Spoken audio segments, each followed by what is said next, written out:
What is up, guys? Welcome back. If you're new here, my name is Brad.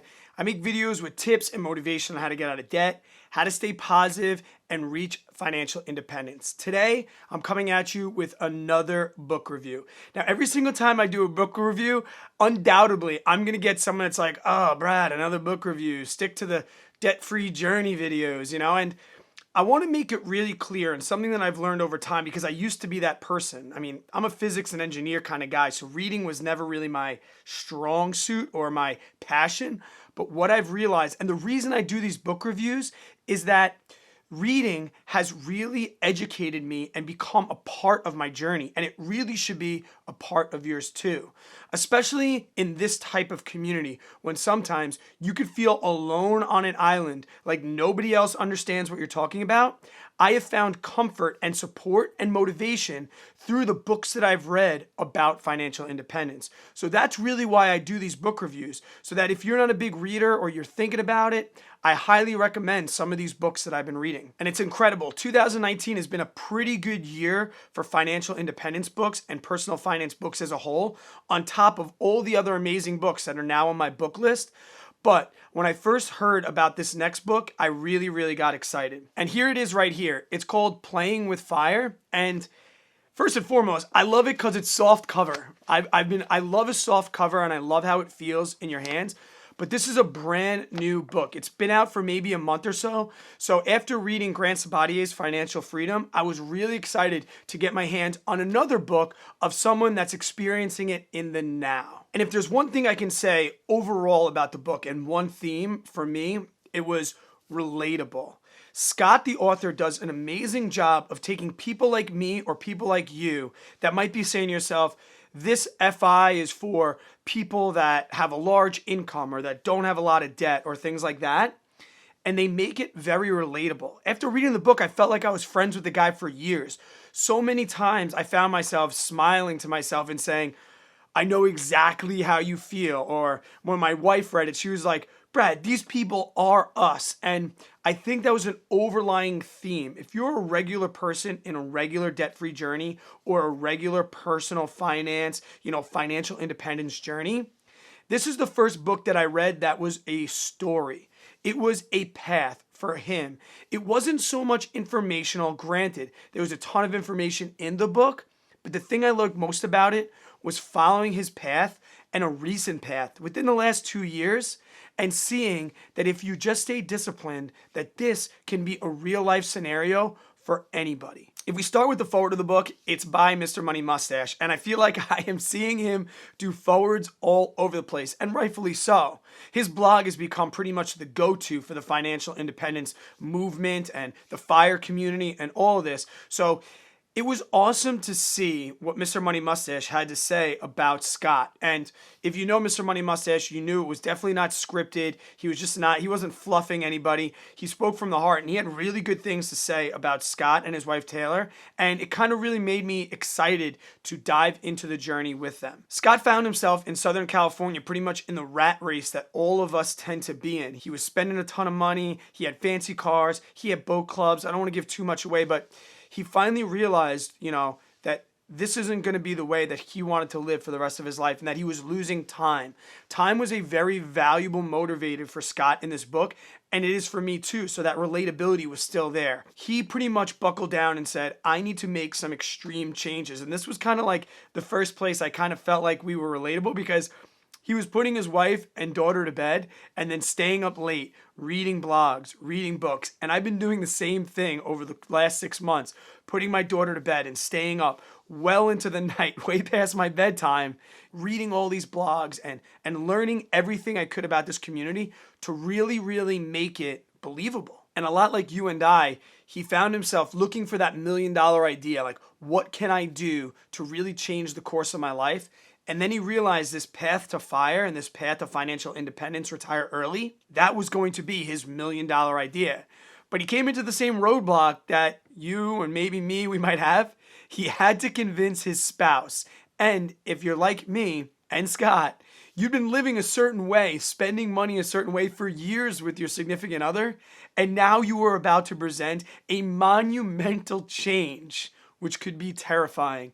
And I gotta say, like, my wife Tara and I, we're on the same page, but I'm very extreme. And when I blasted Dave Ramsey in her face, and now when I'm blasting the fire community in her face, it can be overwhelming for your significant other. So he did a good job of like showing me how to ease my way into explaining it to Tara and getting her to like understand over time and finding the benefits for her. And the way he really did this was he led by example, because he had to make some sacrifices too.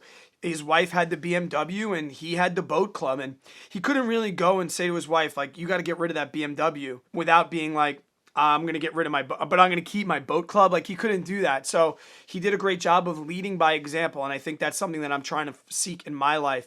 So many times when I try and tell people about my debt-free journey and now my path to financial independence, people don't really get it. They're going to roll their eyes and they're going to tell us that we're crazy. But if we can just lead by example and people see us doing certain things, then they're going to look at us and say, wait, how did you do that? Then we can explain. So instead of being dogmatic and instead of being or shooting on people, you should be doing this, you should be doing that. Now we have the opportunity to lead by example, and when people come to us and say, what did you do? Then you can present the information to them and they can kind of make their own choice. After getting his wife on board, he went to the extreme. I mean, dude quit his job, a good job, terminated his lease in Coronado, San Diego, and decided that he was going to go on a year-long journey. And he was going to do a documentary showing his path to fire. They were going all in, and I don't want to give too much away and spoil the book, because there was parts of the book like they were going to decide a new city to live in, and they showed a couple different options, and it was like a cliffhanger. I got to that part of the book, and I kept thinking to myself, oh man, where are they going to end up? And it really kept me from putting the book down. And you kind of just get inspired by how all in he went reading this book, and you're like, man, this guy's either going to fall flat on his face and be a donkey, or he is going to do what all of us know mathematically we probably can do if we buckle down.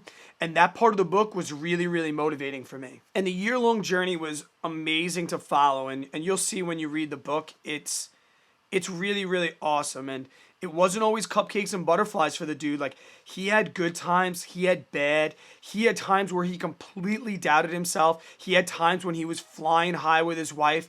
So it really showed, like, once again, that relatability of his story. This isn't a book about how to achieve it. Like, you kind of have to do that resource on your own. He goes through the things that he did, but really the great part about this book was the story. All the books that I've been reading on getting out of debt and financial independence have all been like, here's how to do it. Here's how to do it. Here's the path. Here's the path. This is a story about the path and how he took all the things that we're trying to learn and read about and educate, and he put them to practice. And I think the greatest part is, like, by the end of the book, we're pretty much recent. If you read the book soon, you're pretty much it's right now. Like, he's finishing and it's pretty much right now. And then you find out that there is a documentary coming out. Now, he did a Kickstarter, so you might have seen, some people have seen it. And I'm so mad I missed the Kickstarter, because all those people have gotten to see the movie already. But there really isn't a great documentary showing all the people that are living this life. And I am looking so forward to it. And if you go to their website, playingwithfire.co, you can see there's a bunch of screenings. June 25th, the screening in New York City, I will be there. If you're in the neighborhood, please get there. I'll probably be wearing a Dubco shirt because you know I'm frugal and that's all I got. Come up, say hello. My wife and I will be there.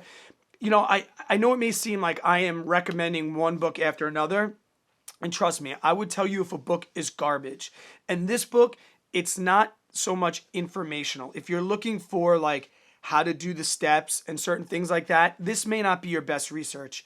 But if you've done your research and you're kind of like looking for let's see somebody that's put this to practice, I can't recommend the book enough. And if you get over to Amazon, I'll leave a link down below. It's a pretty affordable book, or I'm sure you can find someone to share it. I would love to share my copy, but it's actually going out to some friends and family. You know, pay it forward, send the books around. Also, I did a full blog review article on that. Once I get it edited, I'll post it in a link below. Get over there if you want to see it kind of in text. I go into a little bit more detail. And also, Tara shows some of her reviews. She wanted to be in the video, but she's got a case of laryngitis. So once I post that, you know, check out the blog. I would really, really appreciate that support as well. Keep reading, guys. Until I see you on the next one, stay positive, work really, really hard. Always be kind to others. I hope you have yourself an amazing day and a better tomorrow.